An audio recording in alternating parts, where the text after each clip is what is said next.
So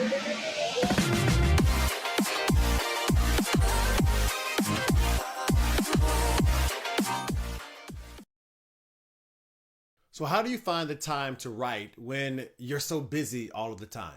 Well, in this episode of the Thought Fortune Show, I'll share 3 steps you can use to find all the time you need to write without disrupting your current schedule, not to doing it too much.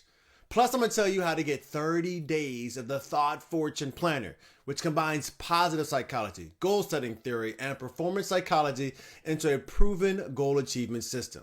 My name is Fortune. I'm the author of 3 books and a self-publishing strategist for established coaches and consultants who want to write a book and use that book to grow their business. And I've created a proprietary method of getting your book out of your head in less than 4 hours using a phone and a few websites.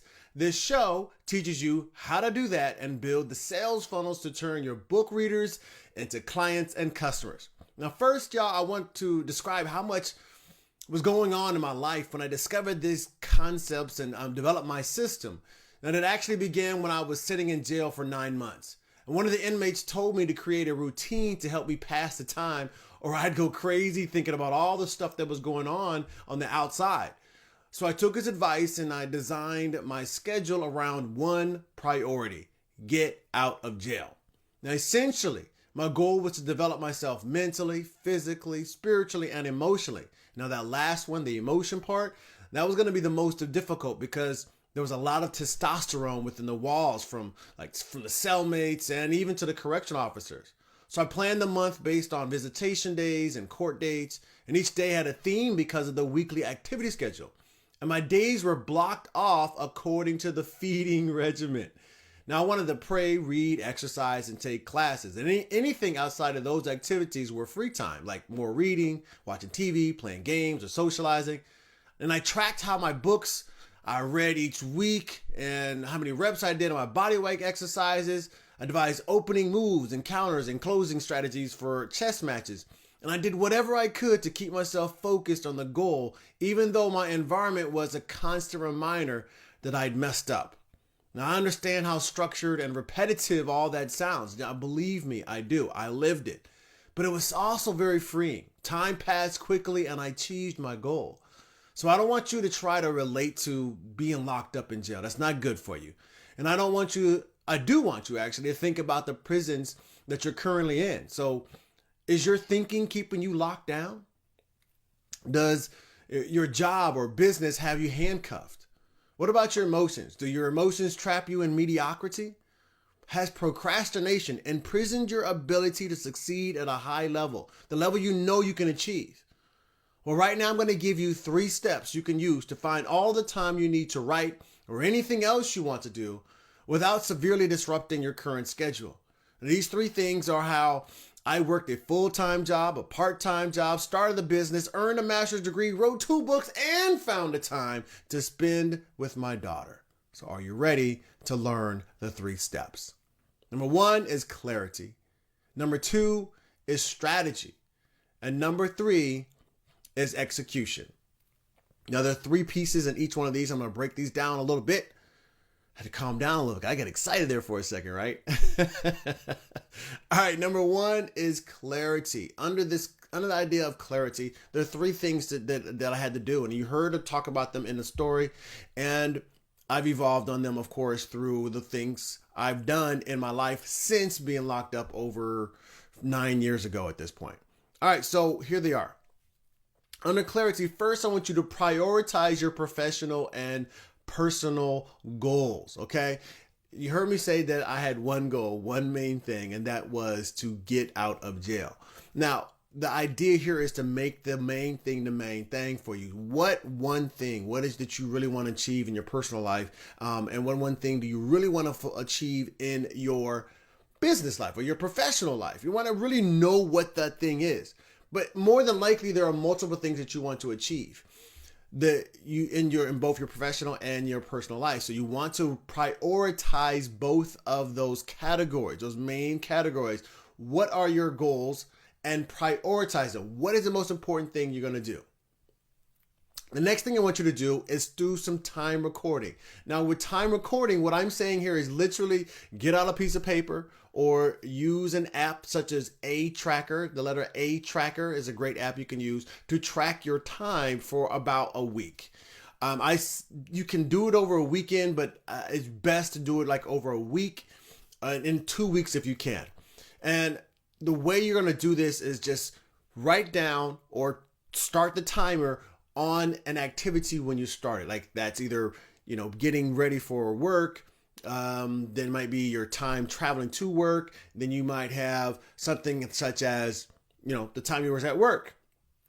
You might track your time at the gym, what time you're eating, how much time you're watching YouTube, how much time you're reading or spending with your kids. You want to start these tracker and start seeing how much time you're spending in that. Another way to do this is like set your clock or your watch for 30 minutes or an hour. And whenever that alarm goes off, pull out your tracking. Maybe if you're doing it on an app on your phone or whatnot, you maybe shoot on a Google Doc or a Notes app or something and just type in what you did during that last half hour or an hour. And that way you can just collecting your time. You're not analyzing, you're just collecting the time. You're documenting. Now, after this week or 2 weeks of doing this, again, a weekend's okay, but it's not the most accurate time. So anyone that tells you 3 days is enough, you need at least a week, really. Okay.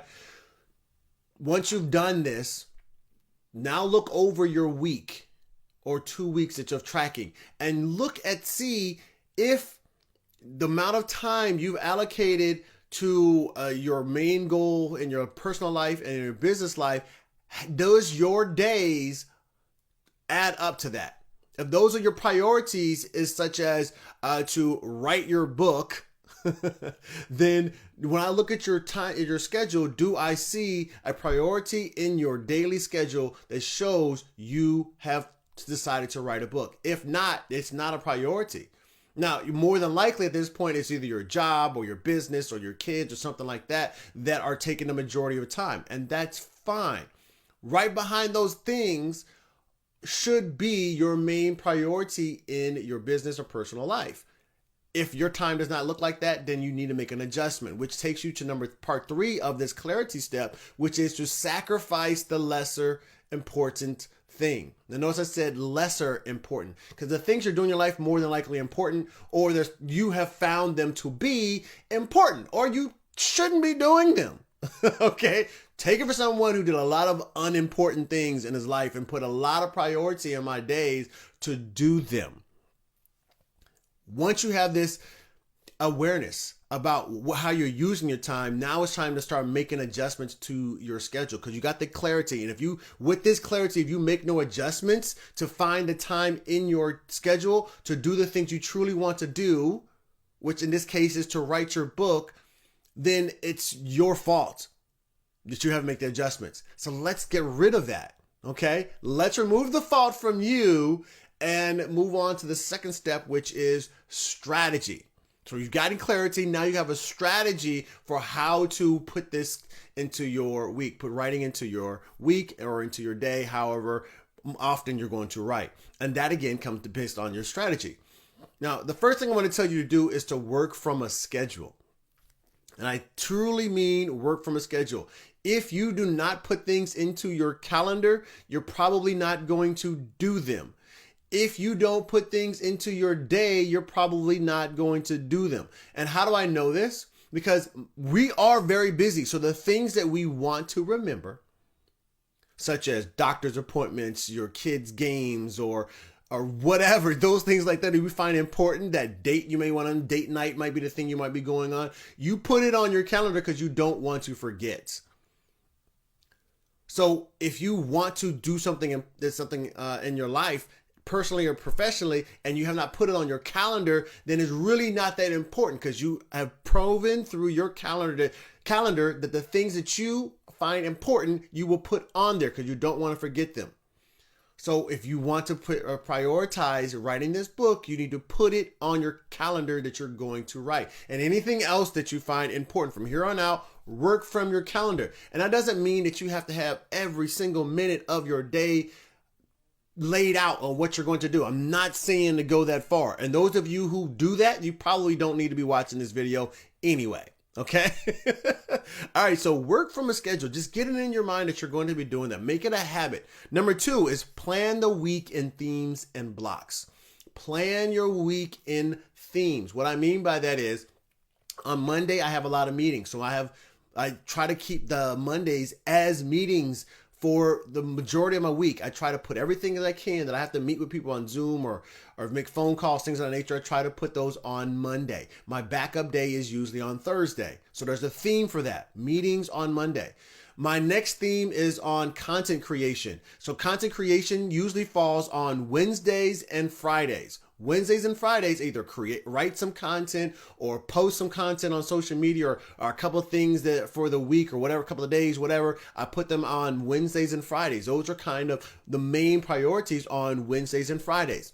And then on Tuesdays and Thursdays, those tend to be my marketing and sales days. So on those days, I'm looking at ads. I'm trying to create more marketing strategy. I might be writing some extra promotional emails. I might be sending text messages or something like that, follow-up messages to people that have shown some interest in something I have to offer. So Tuesdays and Thursdays, my main priority are to do marketing and sales. That also means that I will try to schedule my strategy calls and things of that nature into Tuesdays and Thursdays. Does that mean everything is perfectly? No, but I know on Tuesdays and Thursdays, marketing strategy. Wednesdays and Fridays, I'm going to do some type of content creation. And on Mondays, I'm going to try to do my best to do my meetings. Part of the reason why I like doing my meetings on Mondays is because I really don't feel like working on Mondays. The weekend just got over and I just kind of want to just talk to people. And it's much easier to get work done when I just want to talk to people and I'm not thinking about creating content or creating some marketing strategy. Okay. So that's how I theme my days. The next thing to do here, because I said theming and blocking. Blocking means to put remember I said you don't need to put everything down into minute by minute by minute by minute to know exactly what you're doing every minute of the day. You don't have to be that organized unless you're super busy. That's like for people that are executives or celebrities, things of that nature. You're probably not on that level, but you should have blocks of time where you're going to do certain activities. That means on my days on Tuesdays and Thursdays when I'm doing my marketing and sales from about 12 to about 4 or 5, I typically block off time to do my marketing and promotions and sales and things of that nature. That's the time that I block off on my calendar to do that work. I also have time later in the evening for me to spend on my my dissertation at this point. So I have blocks of time to do certain activities. I don't know exactly what I'm going to do every single week or what I'm going to do in that day because I have a plan for that week. Also, I know there's certain activities I want to plan. Remember I said work from a schedule? I schedule certain activities to get done for that week. 2-3 projects for the week to get done. And those 2 or 3 projects for the week are based upon projects for the whole month. That month is based upon the quarter. Okay, and the quarter is based upon the whole year. Now that's way too much to get done into this one video. So if you want more content on how to plan out your full week, how to based upon your month and your month based upon your quarter and your quarter based upon your year, then let me know in the comments and I will make sure I create a follow-up video on how to plan those things out. But so again, specifically for how to find time in your day to write. Theme in the week. I know what projects I'm going to do for the week. 3 things, major projects I'm working on. I may get the first project done on Tuesday. I may not. I may only get part of it done. So therefore, on Thursday, I'm going to continue working on that project. Okay. That's how that blocking works. The third thing here is to listen to your body. If you are feeling off, you might need to do some really activity that requires you to really focus, right? When you're super energized, that might be the time to start doing activities that require your energy. And as you did your time recording in the clarity step, you can probably recognize there's certain parts of the day that you feel more energized, okay? There might be certain parts of the day where you feel that you start getting sleepy. There might be certain parts of the day where you feel more creative. You'll start realizing that as you start doing this theming and blocking of your day and getting more understanding of how you're spending your time, that energy is going to fluctuate. It's called your circadian rhythm. Again, I'm not going to go really into that. Just know that your energy is on a pattern up and down throughout the day. And based upon where your circadian rhythm is during the day, you are either more energized, more sleepy, more creative, have more clarity in your thinking. Those are some main things as it regards to the productivity we're talking about here in getting your writing done. Okay, there are more things you can do in those areas, but those are the 4 areas we're really looking at. More energized, more tired, more creative, and more clarity, like when you're more focused, okay?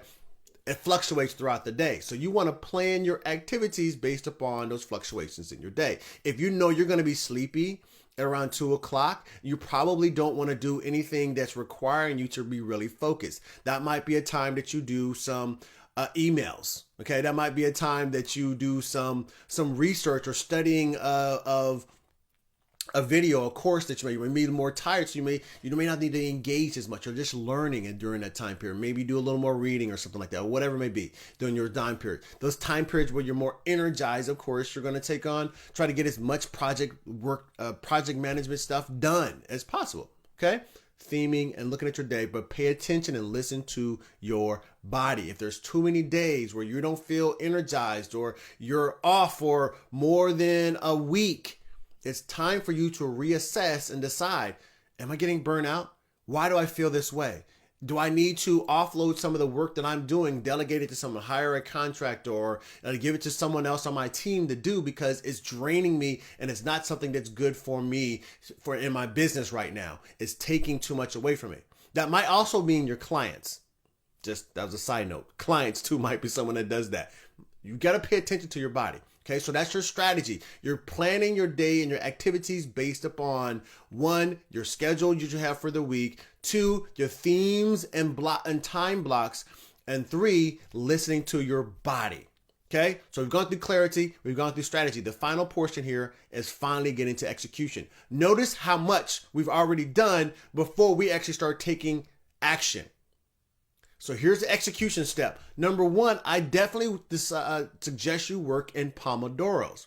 Once you've gone through the clarity portion to see how you're using your time and what ways to better use your time, you created a strategy for putting the writing blocks into your week when you're going to write.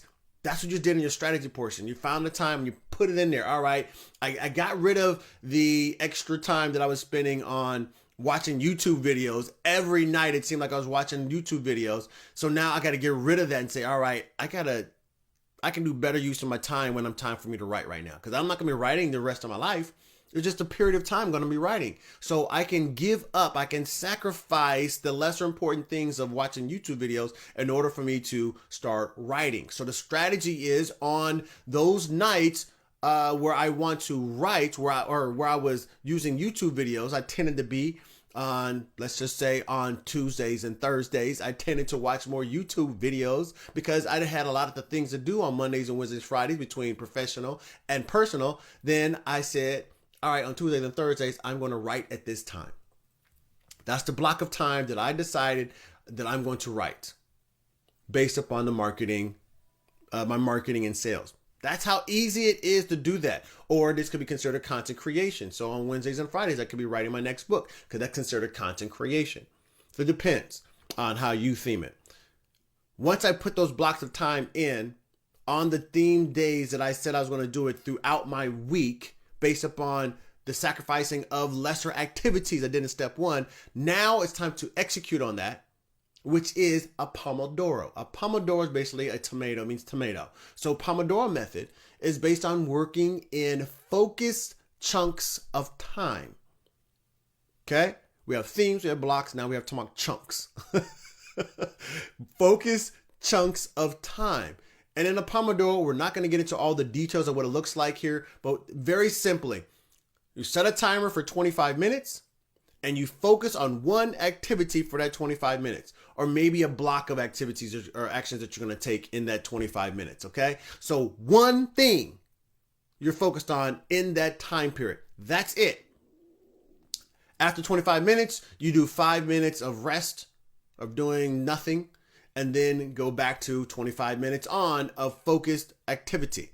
That Pomodoro method is one of the best ways to get things done because you are working in focused amount of time for an extended period of time, which allows your brain to really hone in and get into flow in your writing or whatever activity you're doing. But specifically, we're talking about writing, of course. You will start getting into a zone. You might find that you want to go longer than 25 minutes. At this point, when I do my writing, is usually in like 50-minute chunks. And then I'll rest for about 10 minutes of doing whatever, shoot some pool, go for a walk, grab something to eat, things of that nature. Not getting on social media.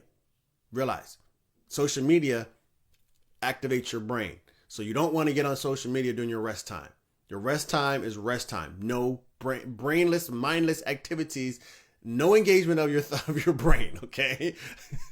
All right, that's a key, very key. Pomodoros. Second thing is accountability and co-working sessions. There is an app out here now called focusmate.com. You can go to focusmate.com to work in co-working sessions, meaning you get on a Zoom call with someone at a certain time and say, we're going to work on this. At the beginning of the call, you say, I'm going to work on this activity for the next hour. They tell you what they're going to work on. Then you mute your phone or mute your mic, and then maybe take your camera off if you want to. Some of them you keep your camera on, and you get to work. Now, what does this help? Reach out for people who are at home, remote workers, or people who are building their business from home. Now you can get that same structure to your day with working with somebody, but from home. It helps you create more accountability because you don't want to get off that mute and then tell someone that, oh, I didn't get anything done. You don't want to do that. You really want to get off and be like, man, I got everything done. That was awesome. Or almost got done. That was a great, thank you for working with me. Now you can do that on FocusMate or find someone in the Facebook group. Specifically, you can go to the Wealthy Author Community, find someone in the Wealthy Author Community Facebook group, the free group, or the paid group we have for the Wealthy Author group members who are writing your book. You can find someone in the group to work with in a co-working session. This is not uncommon in the writing community for people to have these writing sessions. Okay, so you would just get together, say, I'm going to write so many words or whatnot or so long for a certain amount of time to write on my book. Okay, that is a normal thing to happen in the writing community where we get together and write. So you can find them in the group, find them on something like FocusMate or someone that you might know. Okay. Accountability is another piece is built into those co-working sessions. The third thing here, Pomodoros is first, then co-working sessions or accountability sessions are the second thing. The third thing is regular reviews. Okay, what I mean by this is daily, weekly, monthly, quarterly, annual reviews.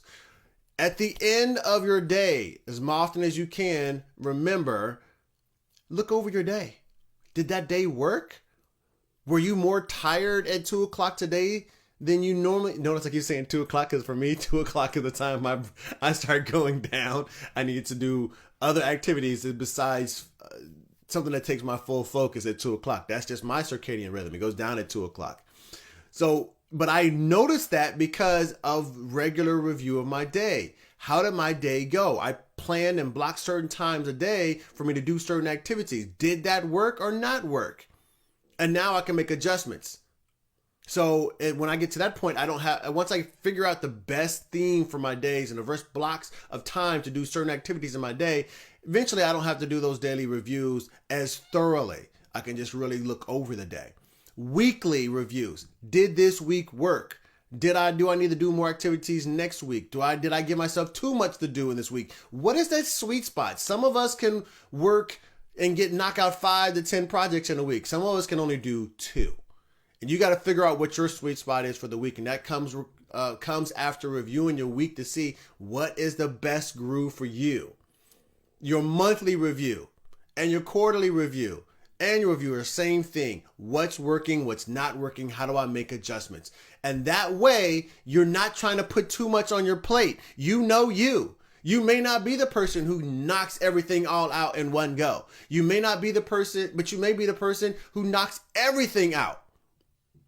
Who are you? Do you know? Are you clear about that? And even if you are the person who can knock a whole bunch of things out at one time, are you putting too much stuff on your plate? Are you giving yourself some time to be free? Check your body to know how you energizing. Are you stressing yourself out? If you're the person who feels like you can only get a few things done, have you looked back over your week to really figure out whether you can do more? Have you looked at your month and say like, man, I could have been more productive. I could push myself a little bit more right here and get more things done. Do you know? If you have not reviewed your week and your month, your quarters, you don't know. You can probably do more than you thought and still have the free time, especially if you're using these things, the Pomodoro, the co-working sessions with some accountability and the regular reviews. You'll find out you can get more done. As I used to say, I can help you get more done in the next 90 days than most people get done in 9 months. And it's not going to cost you more time to do it. You just got to use your time more efficiently, more effectively, and work with excellence. I guarantee you will get more done, and you will find the time without sacrificing your current schedule too much to get your book writing done. All right. So y'all, with that being said here, I just want to wrap it up again. 1, clarity. 2, strategy. 3, execution. Do those 3 things. And that's how you'll find the time to get your book done, even if you're a busy person. This is how busy people get stuff done. They get clear, they come up with a strategy, and they execute. All right. So as I said, I would give you a way to get the 30-day Thought Fortune Planner. All the activities I talked about here today, you can use this planner to actually plan out your day, to start looking over your energy. Because I have prompts for you to review your day. I have prompts in there for you to review your week. You plan out your month. It's all inside the planner, all easy for you to look at and just fill in the blanks. Done. It's my gift to you for going through and listening to this training today. You can go to darlandofortune.com/30-day planner. Again, that's 30, the number's 30. darlandofortune.com/30-day planner. You want to enter your name and email on that page so I can send you that PDF. You got to give me the information so I can send it to you. Look, y'all, I took all of my years of studying high achievers and then, turning my life around, as you saw, from a drug addict facing 12 years of prison to becoming a best-selling author, an international speaker, and of course, becoming a daddy in the process while building my business. I put all those concepts into this planner so that I could use it to change myself, and now turn around and give it to you as my gift to you to help you change your life around. I hope something I've given you today will help you, give you that little piece that you need to still get your book done in your day and actually find more freedom in your day to do other activities. So this planner combines positive psychology, goal setting theory, and performance psychology, into a goal achievement system. So get it, use it, and go out there and achieve. Go out and achieve. Okay. That being said, you can be, you can do. You can have anything you want in this world. You've just got to believe. You can't live a life of no doubt, just blessings, and I will show you how. All you no doubters out there, you know the mantra. Say it loudly and do it proudly. And remember, you're only one book away from the next breakthrough in your life or in your business. So go out there and make life happen every day. God bless, and I'll talk to you next time.